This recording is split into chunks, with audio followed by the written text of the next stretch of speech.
Hello Sioux Falls and welcome to Planning Preview for the month of October. My name is Jason Bieber at the Planning and Development Services Office, and joining me this month as always is Kurt Johnson, our Planning Commission Chair. Thank you, Jason. Good afternoon, Kurt. How are you doing? Doing great. Thanks for having me. Good.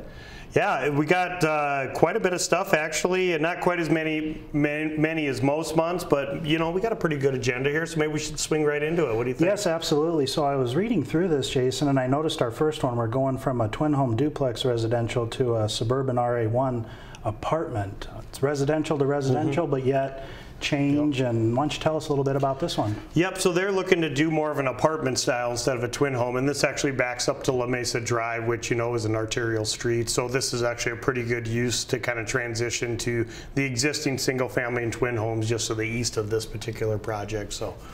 Oh, very good.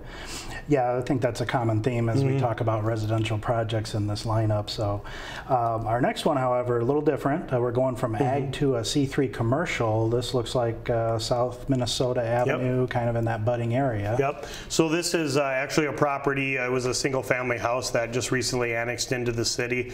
Future uses of this obviously was just north of Schulte Subaru, so we were planning on commercial and for future use. Looks like they've purchased it and they're looking then to now rezone it and kind of expand the dealership down there. So. Oh, very good. Always no shortage of cars there. No. I mean, that's quite a hopping area, so very good. Our next one, it looks like we're looking to increase density just a little bit, RT1 to RT2, townhome residential. Tell us a little bit about this one. Yeah, so this is kind of one of those things that we seem to do maybe one a month or one every 2 months, kind of those corrections of properties maybe that we misidentified as part of Shade Places in 2014, and then we get owners or applicants kind of come in and say, hey, I've been using it as a duplex or 3-unit apartment forever, and then what we like to do is then go back and through the permits, make sure that it was converted illegally, and then as long as it is, then we will rezone them to the appropriate zoning district that they should have been at. Oh, very good. Always good to catch these and get them reset to where they need to be. That's excellent. Looks like our next one's part of a bigger project. We have a rezoning from ag to conservation single family and a related preliminary subdivision plan with this one, correct? Yep, so this is another large chunk of land that we've seen quite a bit this year and last year up in the northwest part of town. So no surprise here, just kind of west of Jefferson High School, right? We've seen all of that land kind of being annexed in. So this is actually just north of our existing school, McGovern Middle School, and then the fire station, a big chunk of land over there. So they're looking at kind of doing a little bit of a unique way of building single family. It's a little odd when you say light industrial right next to single family, right? We always have, exactly. We'll get a little bit heartburn with that one. But this is unique. So actually the I-1 and light industrial portion is for them to build actually a manufacturing building and then actually manufacture the houses. They kind of bring them through in stages and build portions of them, and then they take them into the subdivision and then they'll put them up essentially. So the I-1 light industrial is actually for the houses that they're going to build on site. So it's kind of a different concept that we've seen, but hopefully the way that they made it sound, it could be something that allows us to build single family houses a little bit faster. So. Well, there is certainly a shortage of that, and that would definitely be a good thing. So definitely excited to hear more about that one. Yep. Our next one, it looks like this one could be interesting. We're going from an office district and conservation to an RA3 apartment residential, so that's pretty dense. Tell us about this guy. Yep, so this is actually the area, the open land just east of JJ's on 57th Street and 229. There's kind of that open lot that backs right up to the Big Sioux River there and then the bike trail. So they're looking at doing kind of a tall apartment development there, which could be a really good fit with the commercial, and then with them backing up and overlooking the river and the bike trail, it can kind of be a good use for that specific piece. Well, certainly as the highway or 57th Street and the interstate is right there, that probably would be a really good fit for that. So very nice. Looks like our last one, we're going from an office district to a lighter density apartment residential. South Daylight Drive. Why don't you tell us about this one? Yeah, so a lot of people probably don't know where Daylight Drive is, and I had to look it up too, so don't worry. But this is actually Cappleman's land, so kind of southwest corner of 26th Street and Veterans Parkway. We've seen quite a bit of development there. So this area is directly south of 26th Street. So with zoned office, they're looking at doing some fourplex things as a kind of a buffer as you start coming into the development to those single family houses. This will provide kind of that buffer to the arterial street of 26th Street. And then part of that too, the trail will come through behind here. So kind of another good addition to our bike trail. Excellent, yeah. A lot of access to some pretty cool amenities there for this property. So very good. Look forward to seeing this one come to fruition. So. Yeah, and it's kind of one of those agendas, maybe not a ton of items, but there's some pretty interesting projects that we'll be looking at. So it should be a exciting meeting, hopefully. Look forward to it. Yeah, thanks for joining me, Kurt. Thank you. And stay tuned, Sioux Falls. After the break, we're going to have Logan Penfield, our newest member of our housing team, on to kind of talk about not only what his first 6 weeks of work with the city has been, but maybe some of the ideas he has moving that age-old problem of affordable and accessible housing forward. So stay tuned.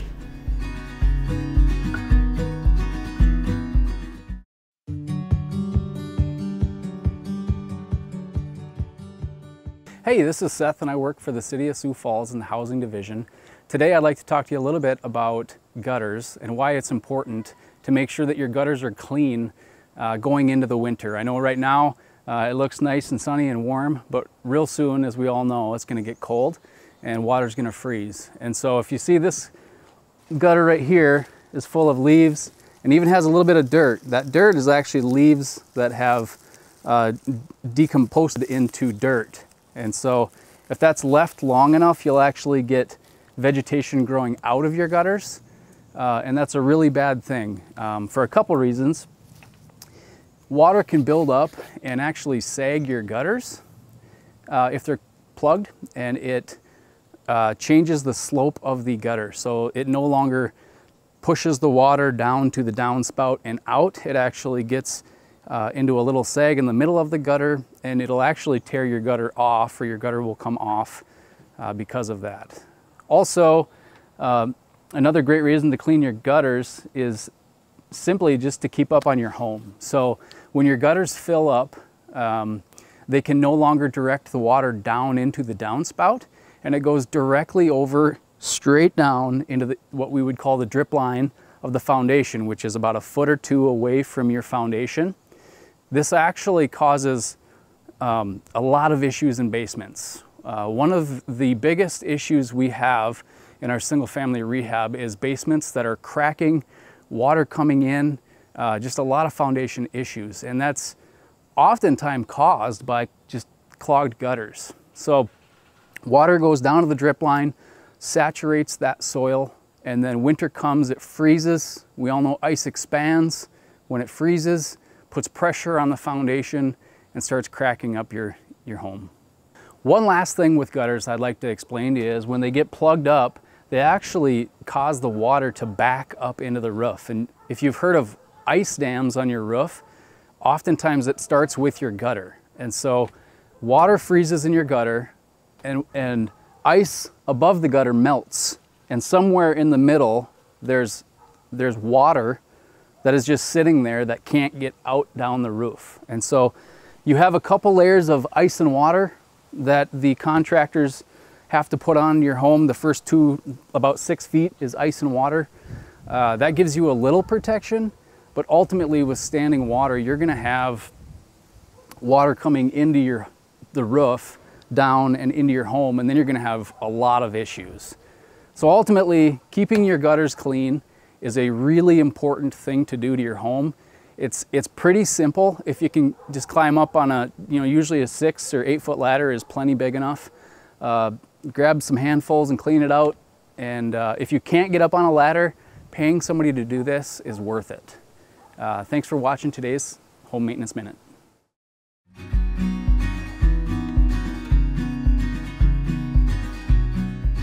Welcome back back, Sioux Falls, a planning preview for the month of October. I'm excited to have Logan Penfield join us today. He's our new housing development manager for the city of Sioux Falls. Thanks for joining me today, Logan. Thanks for having me, Jason. So I was kind of teasing a little bit before the break that you've been here 6 weeks. Am I close on that? I think this is week 7 now. 7, okay, yeah. Week 7, which I can't believe you made the first 4 weeks, so we're doing good, right? Yeah, absolutely. No, I just kind of wanted to have you on here because we obviously know housing is not only a big problem for Sioux Falls, for the entire country, but it's also one of the big initiatives that the mayor's been working on really since he took over in 2018. So wanted to have you on here and just get your perspective maybe of some of the things Sioux Falls is doing good and maybe some of the things that maybe you have as a goal over the next, I don't know, 20 years, 30 years you work here, right? Sure. Yeah, but real quick, just give us a little information about yourself, where you came from, and some of that basic stuff so the audience knows. Absolutely. So I came over from the Realtors Association. I was their government affairs director. I was with them for about 18 months before accepting this position.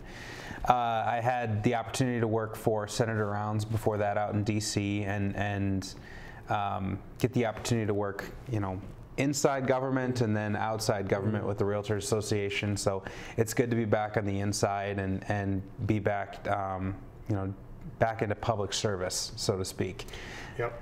And I think it was good too when you were working for Raise. You were already talking about this problem. I know you were working with the council and some of our staff members on trying to, you're probably never going to fix housing, that's just not, but trying to find maybe some ideas on how to help the housing situation in Sioux Falls. So I know we've already had some pretty good conversations with you in your previous employment, so now you get to be kind of on this side of it, right? Yeah, that was really exciting too. So last fall, the Accessible Housing Advisory Board, AHAB as we call it, put together the 2026 Housing Action Plan, which is a 5-year plan to address housing across all income levels for the city of Sioux Falls, from land to building and design standards, infrastructure issues, workforce, both how do you entice a workforce here without adequate housing supply, but also the workforce necessary to work as electricians, plumbers, and as subcontractors for developers across the city.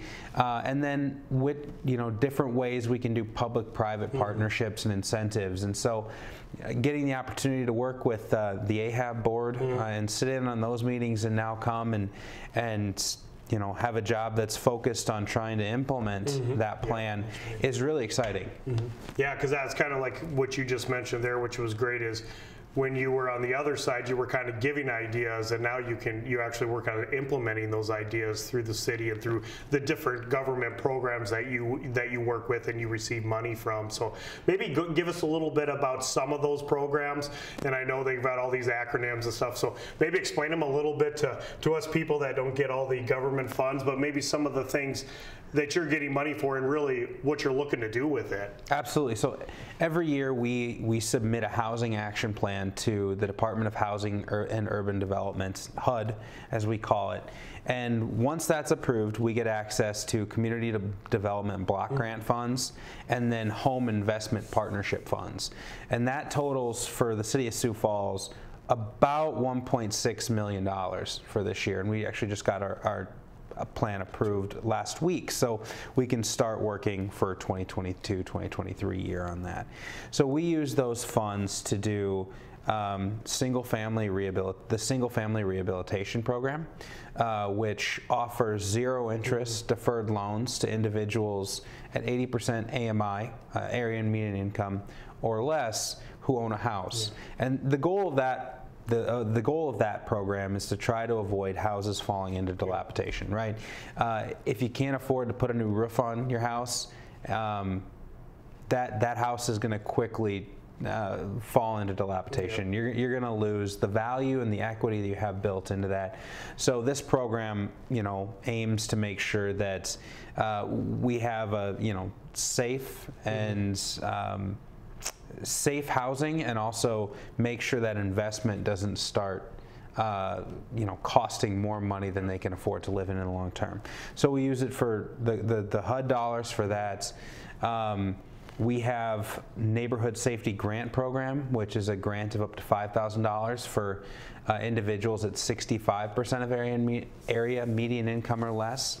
We have the Neighborhood Revitalization Program, which we use home dollars, and we work with our partners at Affordable Housing Solutions to build affordable twin homes in this case and sell it to individuals at 80% AMI or less. And so there's rental rehabilitation programs as well to make sure that some older rental units can get brought up to, whether it's, again, siding, roof issues, heating and cooling, real basic needs to make sure that we don't lose housing supply, and especially that we don't lose housing supply on the lower income levels. And so those are low interest loans through the city, and we're able to use federal dollars for them, so it doesn't cost the city any money. And I've seen some of those, you know, pictures of some of the ones that you've worked on that have been amazing. I mean, transformations with just doing the $5,000 with a roof and some paint. But you know, one of the things we talk about too is when you can take these older neighborhoods and have people put money into the houses, that obviously lifts up the neighborhoods, and hopefully that rubs off on, hey, my neighbor just put all this money into it, maybe I should put some money into it, and really can start bringing those neighborhoods back up to what they were when they were built, you know? It saves houses, it increases the value of the neighborhoods, and it also makes sure that the owner of that house has an investment that they can eventually sell too, if they end up, you know, moving up in income and deciding to get a, you know, more expensive house, or just to live in a different neighborhood. It benefits all three. So those are our programs that we use federal funds for. We got some exciting new partnerships that have just started to go to council, and today actually was before the county commission, which is the TIF project that Dustin Powers has helped put together, and that's gonna create 65 single-family houses. Well, sorry, 65 units. About half of them are twin homes.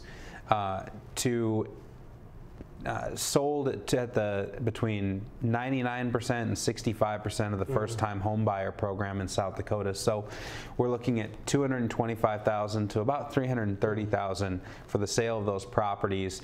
And the city and the county are utilizing a single-family housing TIF or affordable housing TIF through the state to be able to buy down the cost of that development, so that we can make sure that, you know, there's new housing stock, not just at $350,000 and above, but in that first-time home buyer, workforce, accessible, however you want to define it, AMI area. And I think that the great thing about that development is, and working with Kelly and all that stuff, I mean, he's putting it, he's not just putting it in some crazy area, right? He's putting it in a subdivision that he's developing the entire subdivision. So this area, you're going to have this TIF project that we're working on, and then to the south and west, he's doing, you know, market rate single family homes. So they're all going to be kind of part of this whole neighborhood, right? It's not like you're out on your own because you're affordable or accessible or whatever you want to call it. It's just great that he's going to kind of incorporate it into the entire neighborhood to really make it more successful, hopefully. Absolutely. So he's incorporating it into a larger development. He's utilizing some new designs that he's wanting to try out. There's the single-family homes will have 1-stall garages and 2-stall driveways. The right-of-ways will be 50 feet down from 60 feet, so we're increasing density a little bit. And then the twin homes will have a 2-stall garage, 2-bedroom, 1-bath, but it'll have an unfinished basement, so that the individuals that purchase those units will have a chance to gain some sweat equity as well. So this is a really great opportunity to get 65 units in that workforce housing price range, and to, you know, public-private partnership. We're trying different design standards. There's a lot of flexibility from the city, and we're being met halfway by the developer, which has been fantastic. Totally agree, and one of those great things, it's been such a good partnership, not only with Kelly, but working with our other city departments. You know, engineering worked with us, like you just mentioned, on the roadway right away, and really what we wanted that for is to not have private streets up there and not put any undue costs 15 years down the line for these homeowners, right? And so engineering was able to let us do that, to get the road width down, be able to put those sidewalks, and then have those roads go over to the city to maintain, which only helps that development in the future. Right. Yeah.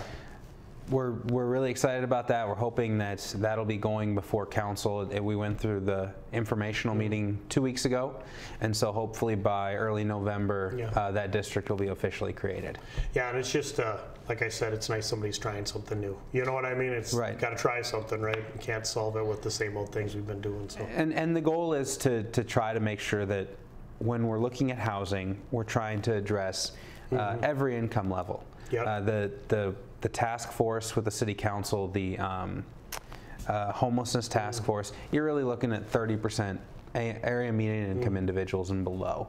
And then, how do you tackle each different ranges of AMI restrictions there? 30 to 60 is, they're going to be renting. Yep. And that's completely fine, but how do we make sure that there's enough safe and sanitary housing available for those individuals? How do we make sure that folks from 65 to 80 start having the opportunity to build equity in their home? And that's where we're working with affordable housing solutions. That's where we're working with Lynn Keller Forbes at CCOG as she's moving houses and bringing governors' houses in, Rocky at Habitat for Humanity. We have partners to try to make sure to meet every need in the city. And that last piece is that 80 to 100% AMI, where once you're at 81%, you're having to compete with the market rate, whether it's apartments or or actual purchasing of single-family homes.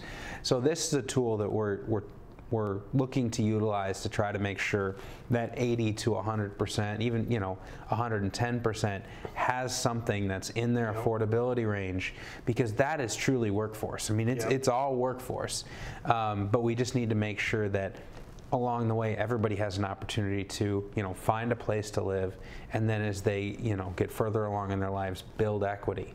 And so this is a new tool for the city, hopefully a tool that goes smoothly and something we can continue utilizing in the future. Yep, and I think that's one of the great things with the mayor's One Sioux Falls framework that he has, that it's accessible housing, like you just mentioned. It's not affordable. We need accessible housing because we need housing for all income levels. And transitional housing, homeless population, I mean, we need it for everything around the board. So I think that's better to say it accessible instead of we need it housing in general for everybody in Sioux Falls. So we're trying to work through that. So we got a couple minutes left, so I just want to ask you a couple quick things. What surprised you with your first 7 weeks working for the city of Sioux Falls, and what are you most excited for in the future with your position in the housing department? Sure. I think what I was most surprised with is just having to understand the different types of programs that we're pulling funds from, whether it's the community development block grants, or it's the home investment partnerships, or it's the one-time federal dollars that come through the American Rescue Act, whatever the acronym for that is. But there's so many different pots that you're trying to pull from as far as federal resources. They go along with our city resources, but the federal resources come with quite a bit of strings attached to them. So making sure we're able to find projects that fit with every one of those, and that we're not chasing off partners because they're too restrictive, which is always the fear you run into. As far as the most positive thing, I think just the general support within the department, within the city, even the community, right? If we're talking about Kelly as a developer, we've talked to a couple other different developers about different ideas we have going forward about maybe doing additional affordable housing TIFs. The city, the departments, and our partners, everybody wants to be a part of the solution. And that's refreshing, right? If you look out and read the news every day, it always seems a little bit like doom and gloom. But when you're inside and working with these people, it is, I mean, everybody wants to be part of the solution, and that's just a really good place to be. Yep, and I totally agree with you that everybody's on board with that, and really trying to, work with the different departments and everybody's excited to try some things and see if we can help, I guess, in the future, so it's good. And you got a good team over there, I know that. A lot of people that have a lot of knowledge, and sounds like with all those federal programs, you need all that knowledge, because it blows my mind just thinking about all those things that you have to know about where you can pull funds and what you can use it. So you got, like I said, we're excited to have you aboard. I know everybody was excited when we heard that you were coming on, and I think we'll get some good things in Sioux Falls. So hopefully I'll be talking to you in 20 years from now. We'll have planning preview, and then I can say, remember when we interviewed you 20 years ago? And you'll be like, yeah, we solved the housing crisis. Yeah. So. Well, thanks for having me. It's been a great first 7 weeks now, and I look forward to the next 7. Great. Thanks, Logan. Thank you. And thank you, Sioux Falls, for joining us for planning preview for the month of October. Just a reminder, the meeting for this month is October 5th at 6 o'clock at the Carnegie Town Hall. We'd love to have you come out and make comments on all the agenda items we talked today. We also have a 5-minute comment at the end of our meeting for any kind of planning related items that you would like to address the Planning Commission or just anybody in general. We'd love to have you come speak. So thanks, Sioux Falls, and have a great day.